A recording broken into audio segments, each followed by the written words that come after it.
let's talk about some graphs first. Let's get some content out there. So we're going to talk about graphs, of course, today.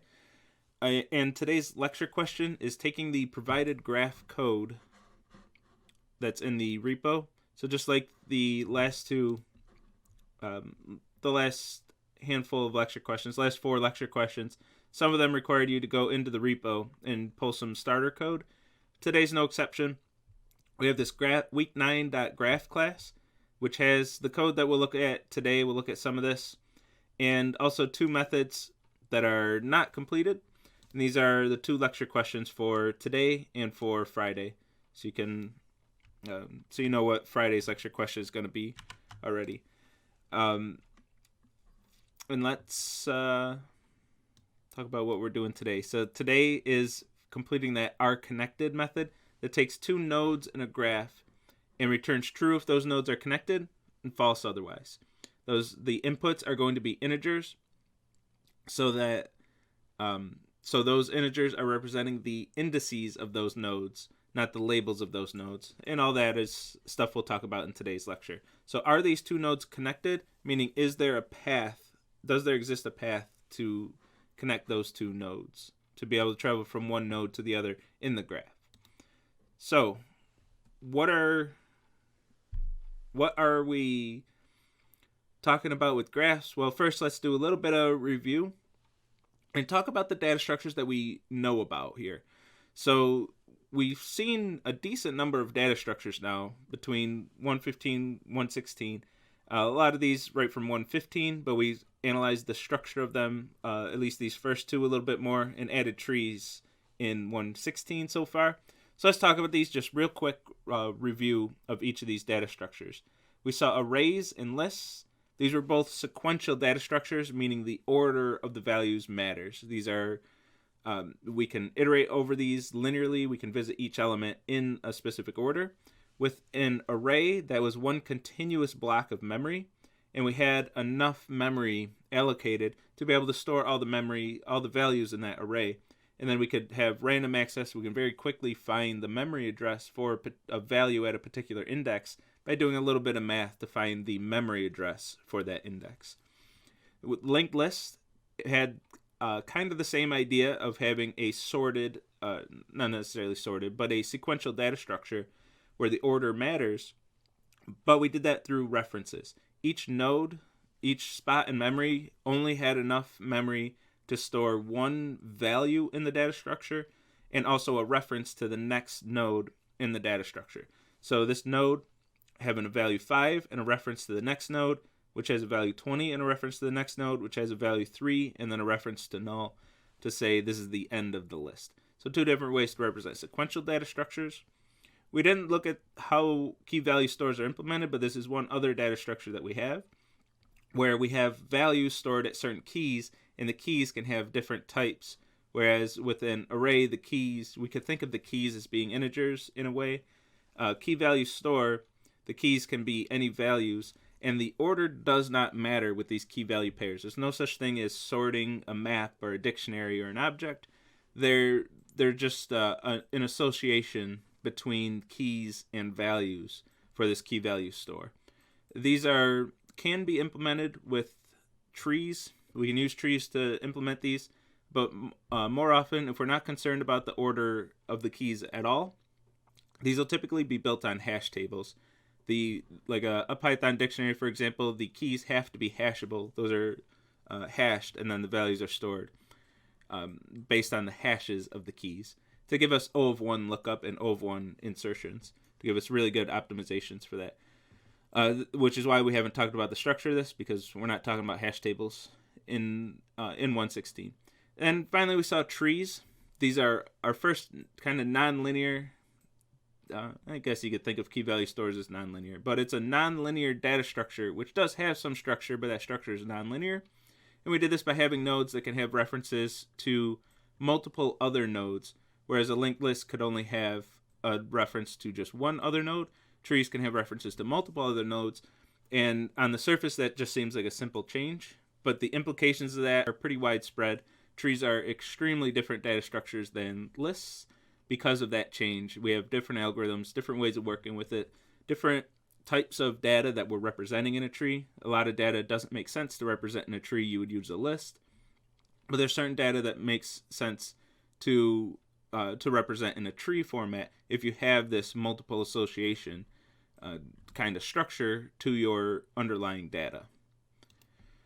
So what if we have data that doesn't fit any of those solutions? It doesn't fit a sequential data structure, doesn't fit a key value pair, and doesn't fit this multiple association idea with a tree, this nonlinear structure.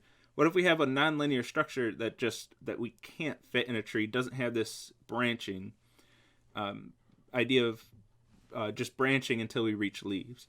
So what specifically if we have data that's interconnected, where we can think of it as a tree structure, but that we have data wrapping around on itself, so to say?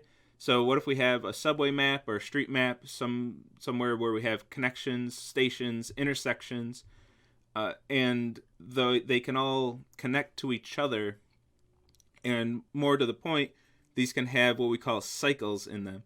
So we can travel down a road and cycle around back to a single node, which we can't do with a tree. A tree didn't have this feature to it, at least not the way we've seen trees. Which, well, no, they don't have that feature to them. I should stick with that. But let's try to use a tree. So let's take this graph. You might have seen this image in CSE 199. We showed this image in like the first 2 weeks, if you remember that, back to that. But this is an image of the very early internet, when the internet was first becoming a thing, back when it was called ARPANET or DARPANET. It was just a couple of cities, just a handful of cities, mostly universities, connected through these wires and communicating with each other. So a very, very early picture of what later became the internet. So let's try to represent these connections in a tree. We'll start at this UCLA node right here, and we'll say UCLA is going to have child nodes, not necessarily two. We have our larger fan out for this structure, but UCLA is going to have child nodes for each node to which it's connected. So for all 4 of these nodes that we see a connection from UCLA, we're going to create child nodes and have references to each one of those nodes in this tree. And then we're going to do this recursively. We're going to visit all of those children and add all of its neighbors as children to that node.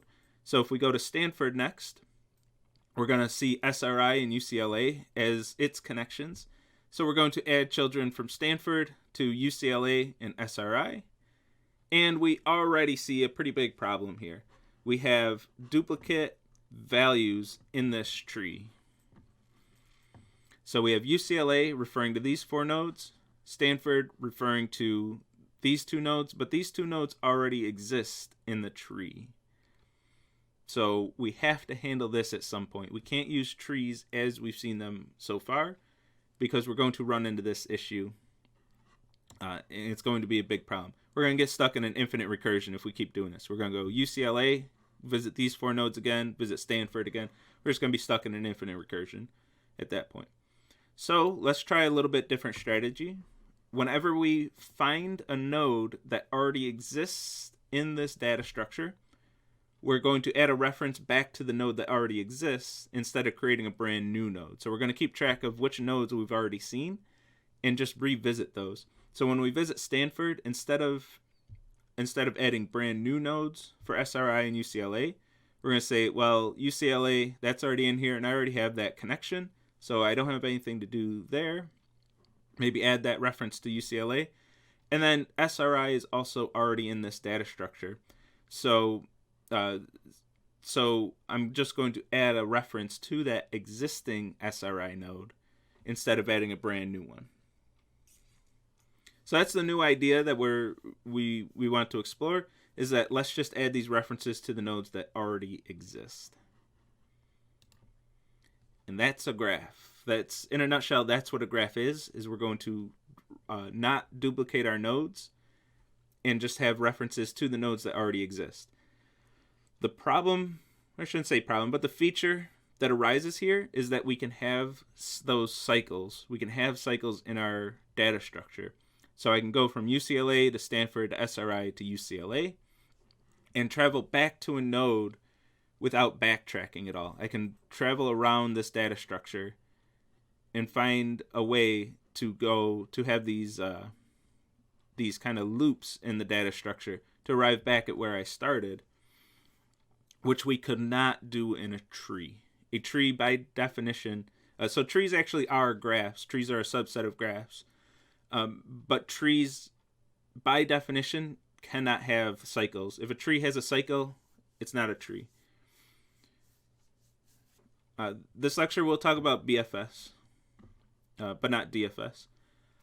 So this feature is the big thing that distinguishes trees from graphs. Yet trees are graphs, but if a graph has a cycle, it is no longer a tree. So if we want algorithms that work with graphs, our tree algorithms won't necessarily work. If there's a cycle, a lot of our tree algorithms are going to get stuck. So if any one of our tree traversals, if we ran one of those on this graph, it's going to get stuck in an infinite recursion. It's going to keep making those recursive calls around a cycle. Even if only these 3 nodes were our entire graph, any one of those traversals is going to get stuck just moving around this cycle until it overflows the stack. So we need new algorithms to work with this data structure. We need new ways to work with graphs when we can have these cycles and make sure these cycles don't break everything that we're doing.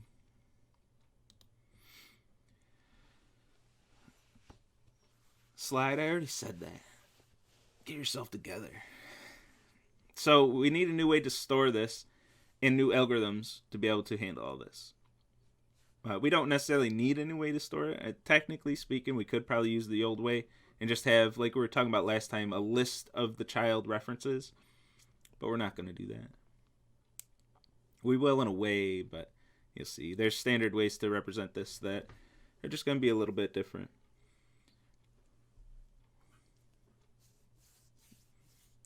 Should I become a blogger? I'll do lectures. It's kind of like blogging, I guess. But yeah, I did get a green screen for this. I went all out, I guess. Not all out, but I already had all the rest of the stuff. I already streamed my live lectures, my IRL lectures, so I had most of the stuff. Most of it was just sitting in my office because I had to be mobile. And then I upgraded the green screen because why not? I had to hang a sheet anyway. Why not just hang a green one? It's not extra work. So, or else you'd see just a bunch of garbage behind me. Not garbage, but a mess of a room. So we have this idea, which we kind of had in trees, but we're going to make it a lot more explicit now. To represent this data, we're going to represent it in terms of nodes and edges. So each node, we're kind of used to thinking of that as like linked lists and trees, but each node is going to be a piece of data that we have, a piece of data that we want to represent in this data structure. And then edge is going to be any connection between those 2 nodes. And we're going to store these 2 things separately in the same graph data structure.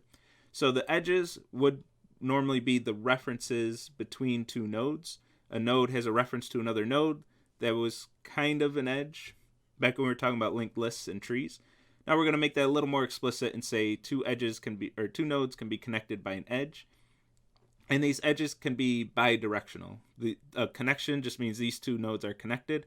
There's no sense of that kind of unidirectional thing that we had where one node has a reference to the other one, but the other node has no idea that reference exists. Now we have full knowledge. Nodes know about every other node that it's connected to. And then we represent these values, these nodes and edges, in an adjacency list. There's also adjacency matrix. We won't talk about that in 116, which is another way to represent these nodes and edges. But we're going to use an adjacency list, and we're going to have one data structure, not shown on the slide right now, one data structure just to store all of our nodes, to know every single node in the graph, and then another data structure, the one we see right here, the adjacency list, which is going to store all of the connections for every single node. So for each node, we're going to have a map of that node to all of the nodes to which it's connected. So every node knows, we have a way of, for each node, of quickly knowing all of the nodes to which it's connected. So UCLA has connections to Stanford, SRI, UCSB, and RAND. So we're going to have all of those values in that list, in this adjacency list format. And each edge is actually in this adjacency list twice. So if we look at SRI, we do have that connection back to UCLA. So we kind of get this bidirectional idea that we can move in either direction along these edges. This isn't always the case. I'll try to not get sidetracked too much, but this isn't always the case. If we have a directed graph, these edges can only be traveled in one direction. Think of a map with a bunch of one-way roads on it. That could be the case, and we can represent that in other ways. We're always going to talk about undirected graphs, which means you can travel each edge in either direction, is how we'll use graphs in this class. In 331, you'll talk about the different types of graphs, though. Possibly in 250 now. I don't know if some of that content moved to 250.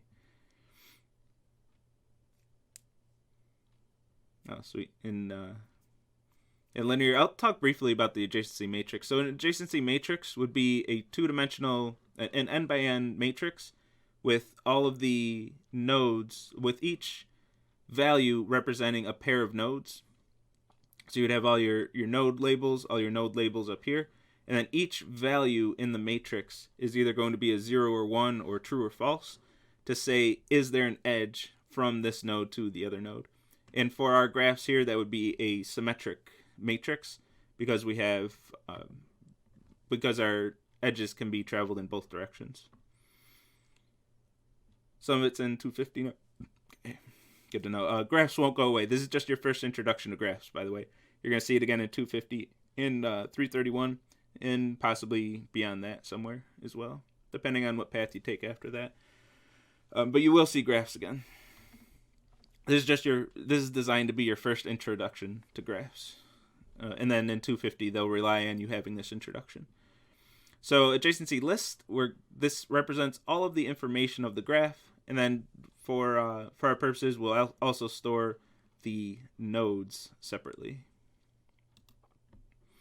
So in our code, how is this going to look like?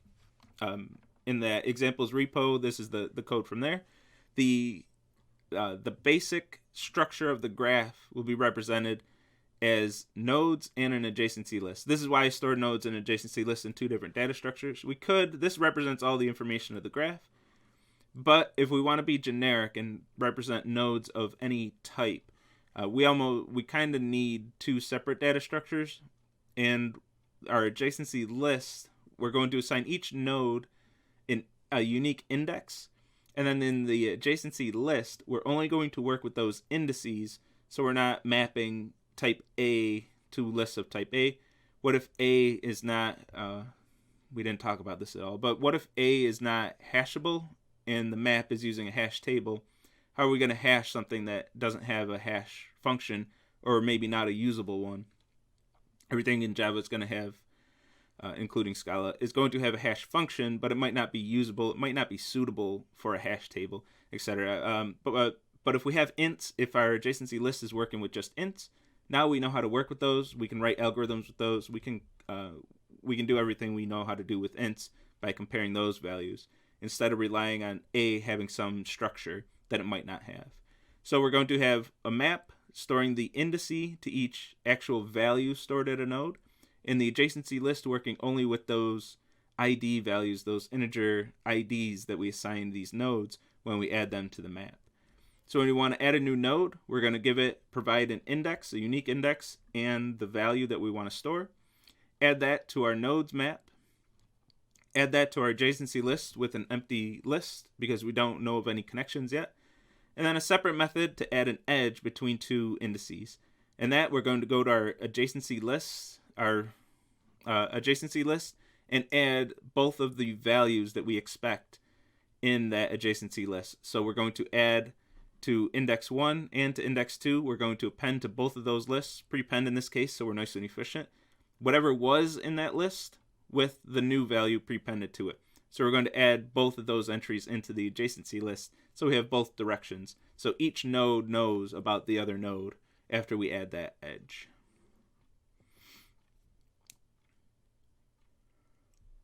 What I don't understand, how is the ID an int? We just kind of made that up. So we just choose unique integer values for each ID, and then we rely on those values. We just stay consistent with those values. The ints don't have any numeric representation. They're only being used as labels. So the actual values don't matter. As long as those values are unique, we're going to use those to represent a particular node. Because what if, say, these values were something like physics vectors to represent locations on a map or something like that? We might not be able to work with those in the algorithms we want to write. Once we want to start traversing over this graph and write algorithms to be able to work with the data, physics vectors might just not be might just not be suitable for the algorithms that we write. So we're going to work with integers just because we know exactly the type that we're working with. So we just have to make up some random integers for each node to be a unique value. How are the parents and children stored? That's what we're talking about right here with the adjacency matrix. So we're going to, so what I'm about to say will probably answer that question. So we're going to add each node with some unique label. So we'll add that graph that we saw on the previous slides. We're going to add each node first, give them each just some random arbitrary labels. I just chose some labels, just making sure that they're unique. If for example, I use 7 twice, I'm going to break everything. They just have to be unique values for each node. So I'm going to add all my nodes into my graph. That's going to populate this nodes map, mapping those IDs to those strings. In this case, I have a graph of strings. I'm just representing these as labels,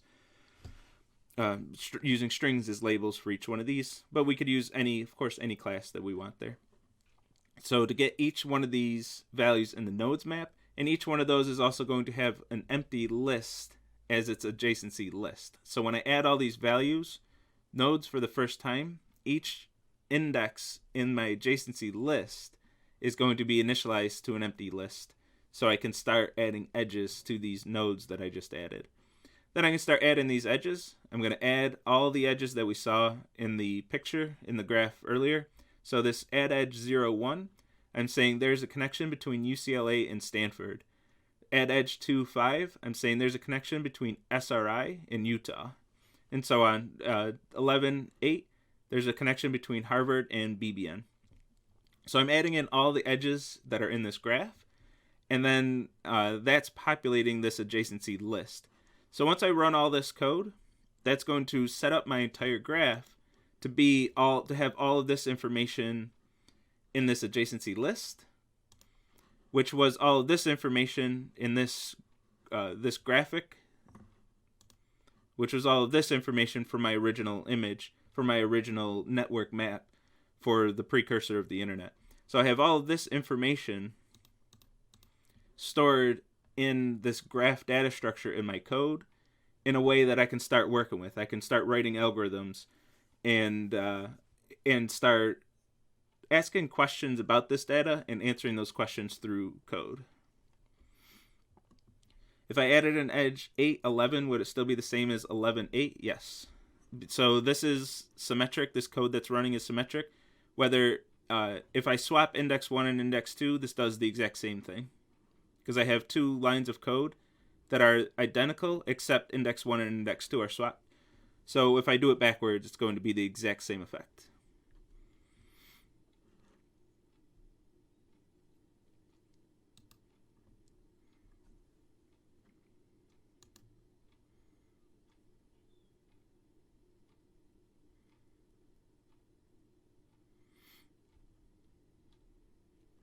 This is normally where I would ask for questions. I'll at least pause a second so we can digest all of the code that just happened to us.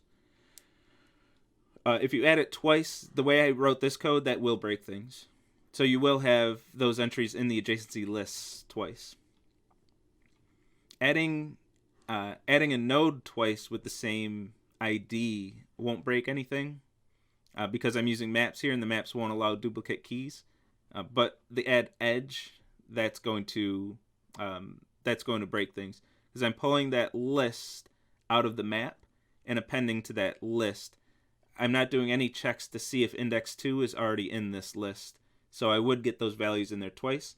And then depending on how we exactly implement each one of our algorithms, we might actually break some things there. So we want to make sure we're only adding those edges once with this particular implementation. We could add a bit of code there and make sure that we are only adding this once. We could turn this into a set, for example, and that'll do those checks for us.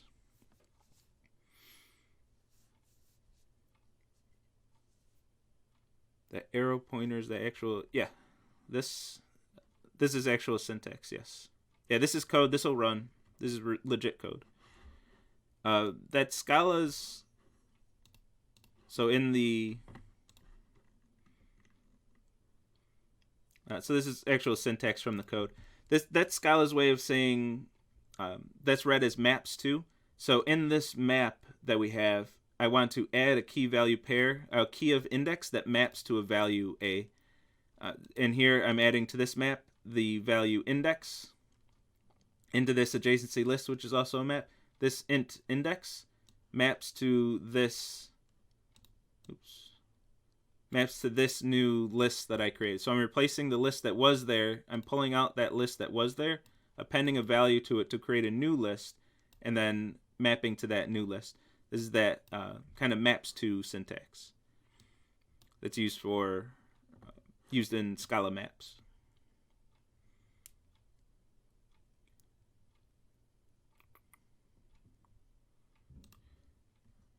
Okay.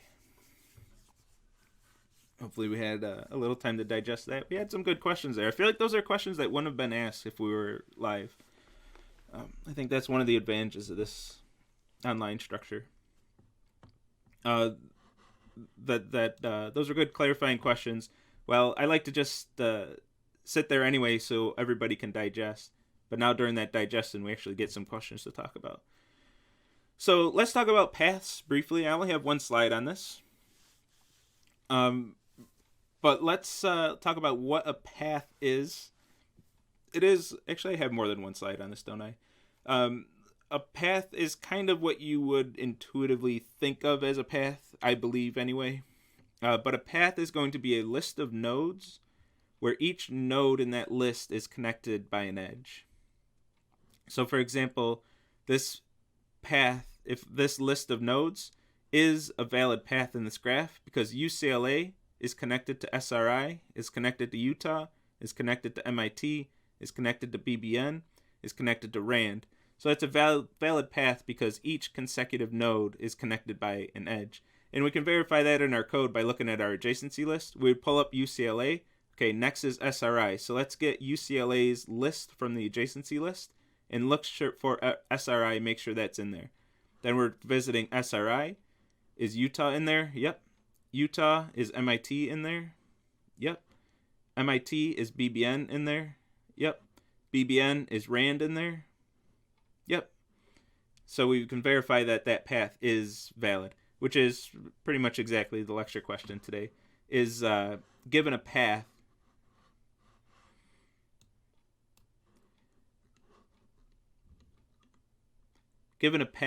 oh, wait, never mind. No, I'm getting confused. That's the code I gave you. So given a path, is this a valid path? It was a lecture question at one point, but not now. What your lecture question is, given two nodes, are they connected? Does there exist a path that connects those two? So, and then an example of something that's not a path, SRI to Utah to BBN. There's no edge between Utah and BBN. So this is not a valid path. Not a path in the graph.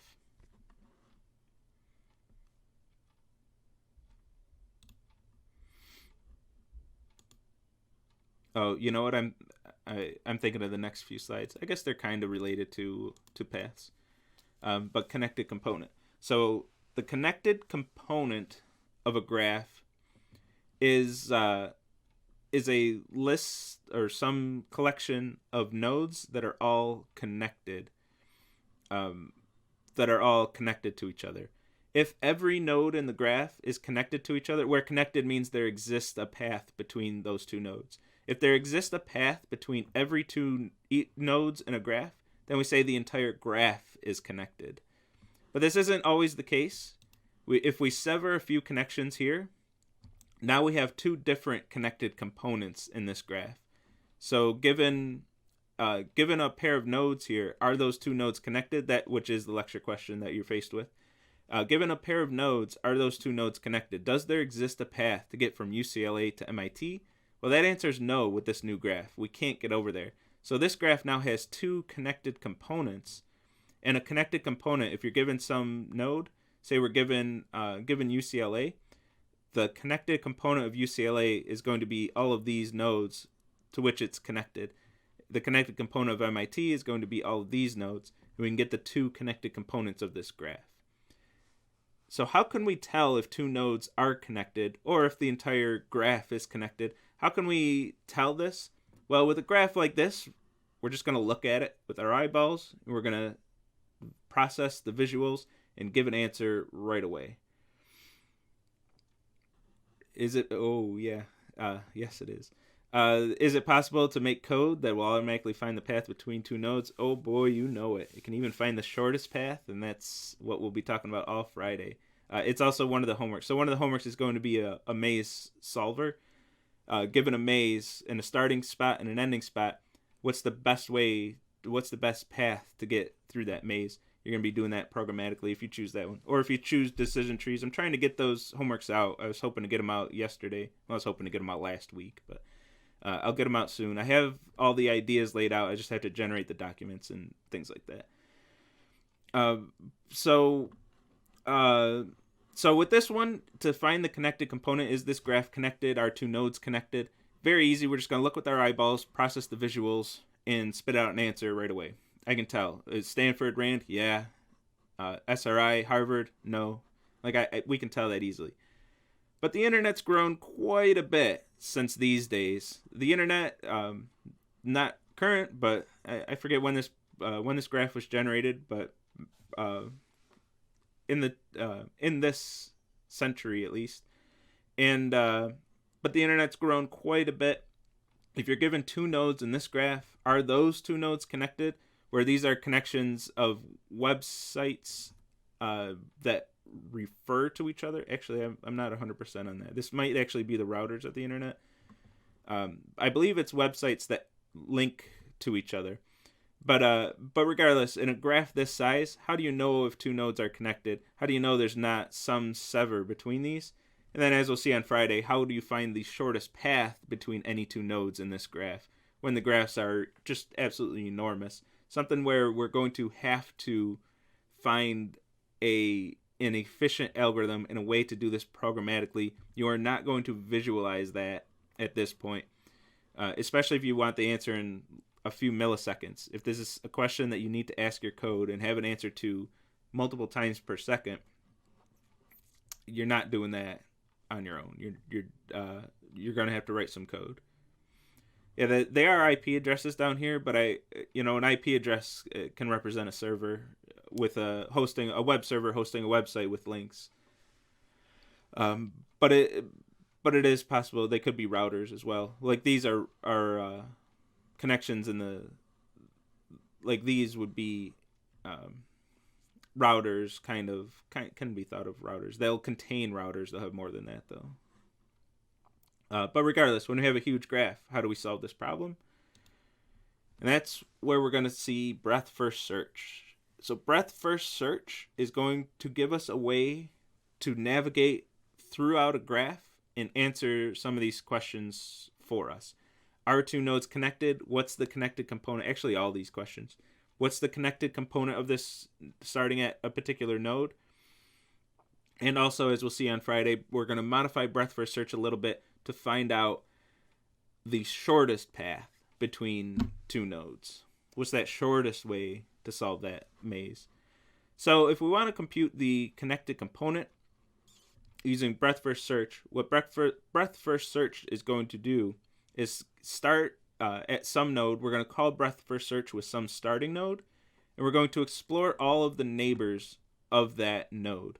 So if we start at UCLA, we're going to explore all of its neighbors, which will look at the adjacency list to figure that out. We'll pull up its list from the adjacency list map, get all of its neighbors, and visit all of those values. We're going to search every single neighbor of UCLA, and then we're going to iteratively visit each one of its neighbors that we just added and explore all of its neighbors. So we're going to take all 4 of these and explore all of their neighbors. So we're going to look at our adjacency table, which happens to be the top four values here, so we get a nice clean box. But we're going to visit all of the neighbors of all of these. So we're going to look at all of these and add all of those nodes to our search, expand our search there, look at all of these nodes, Utah and SDC. We're going to visit all of their neighbors,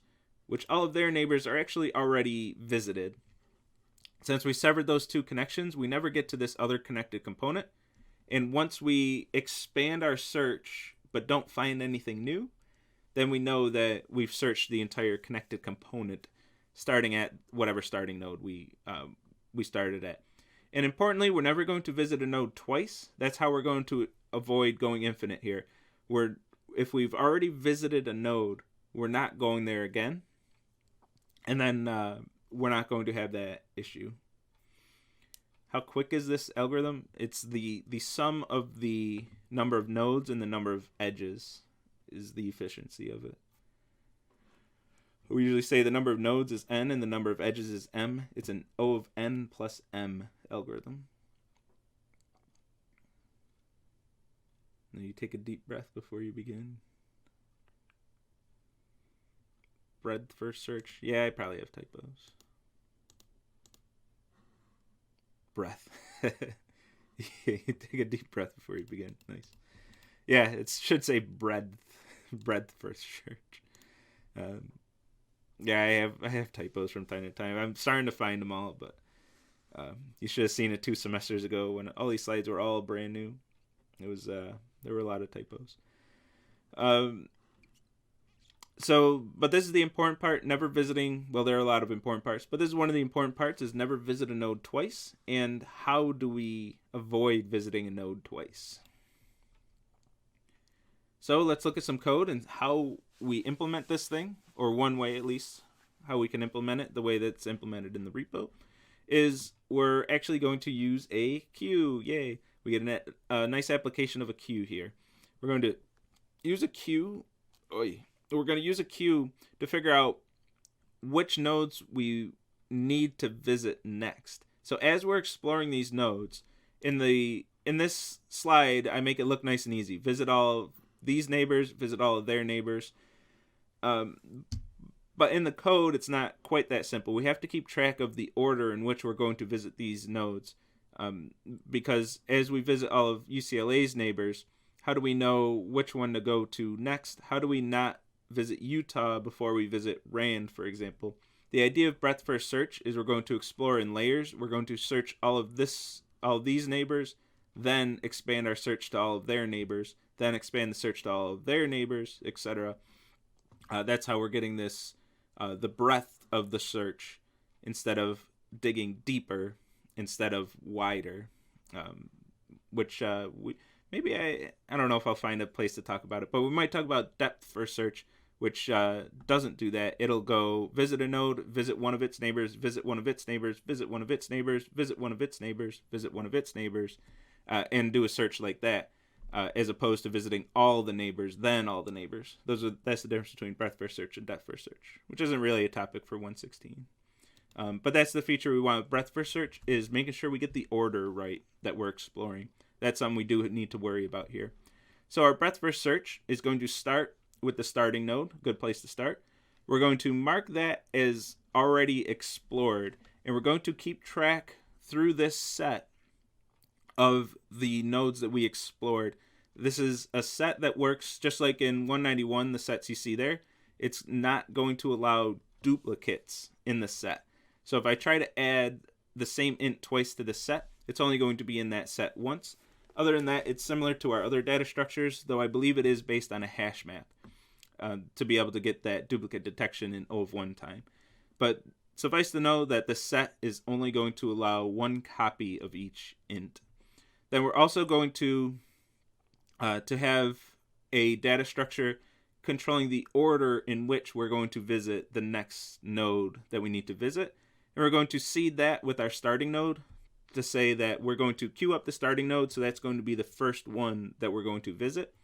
And then while there's something left to explore, while there's something still in the queue to process, we're going to visit that node. So we're going to dequeue it, get that node, and I'm using the queue that we built last week for what it's worth. I could be using the built-in one, but I ended up importing, I'm importing mine on this one. I'm going to dequeue that to explore that node, get all of its neighbors from the adjacency list, and for each neighbor that's not explored yet, so if it's not already in the set, add it to the set, give it a little message so we know what we're exploring, and then add it to the explored set. This is our syntax for adding to a set.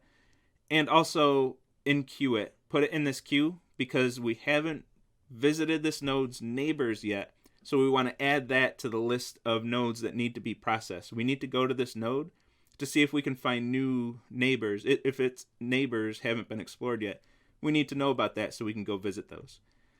Keep doing this, keep visiting nodes and adding them to the queue. And since the queue has that first in, first out structure we're looking for, the first thing we're going to do in our example is visit UCLA, visit all of its neighbors.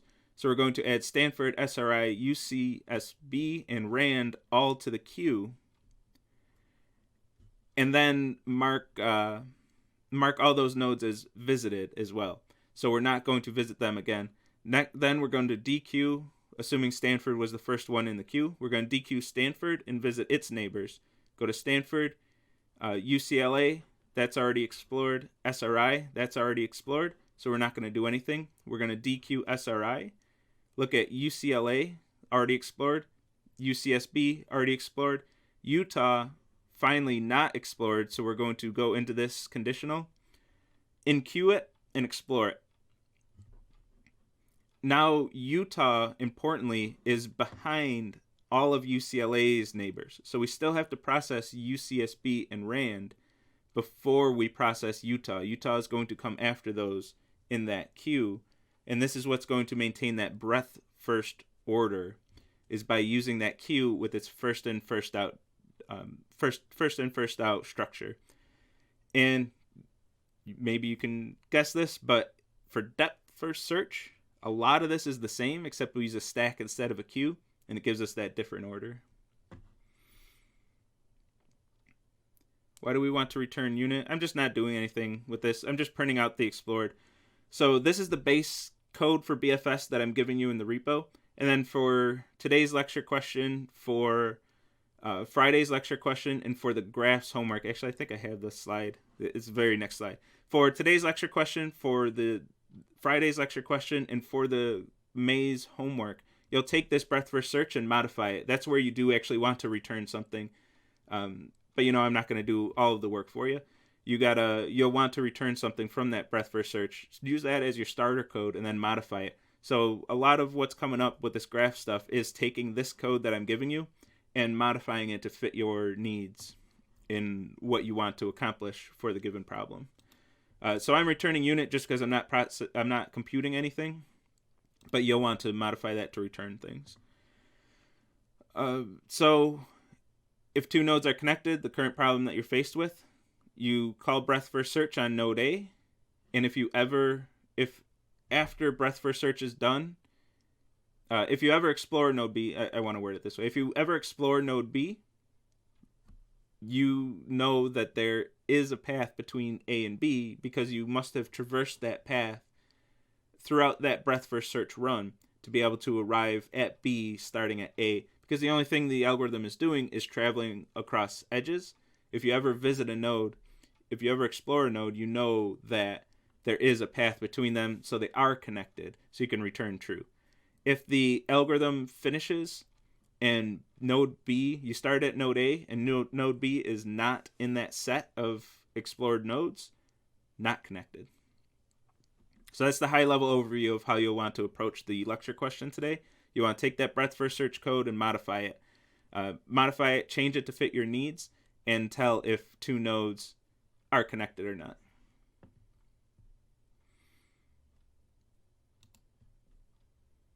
Which brings us back to the lecture question. So I'll tack this on to lecture a little bit. We'll look at the code just a little bit here.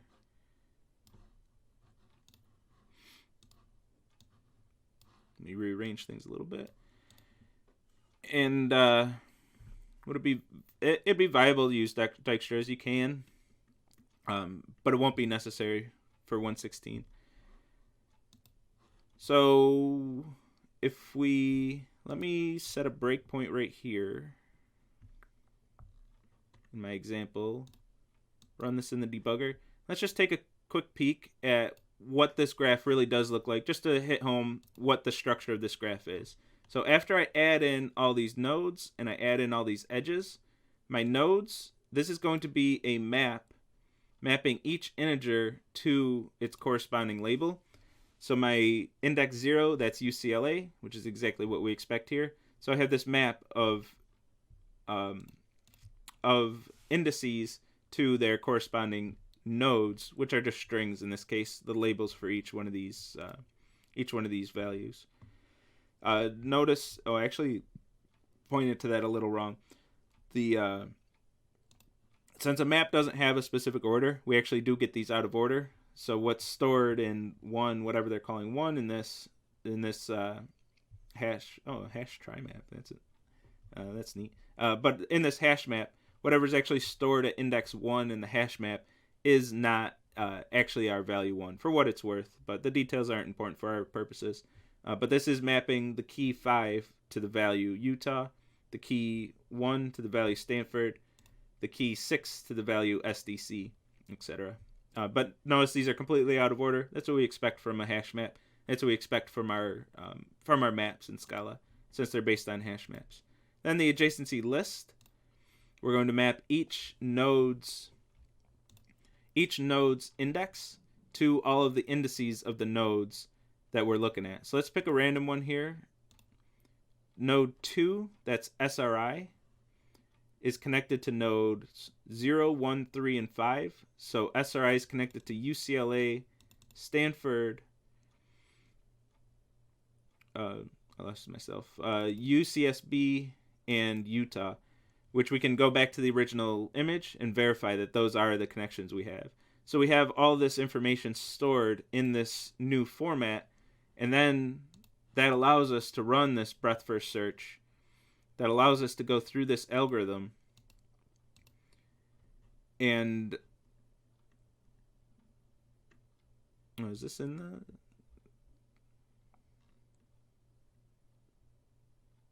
I do give you more code than I showed in the slide. I do give you some measure of distance.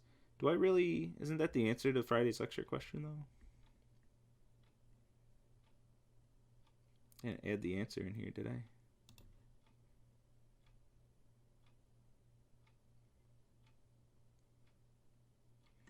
No, I'll look at that later. But we can go through this algorithm just using those indices, and that helps us write the code that we need. So let's jump into like the middle of this thing.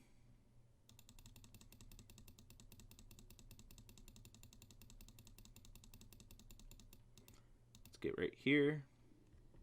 And let's take a look at what we have. We have explored. We've already explored 4 nodes.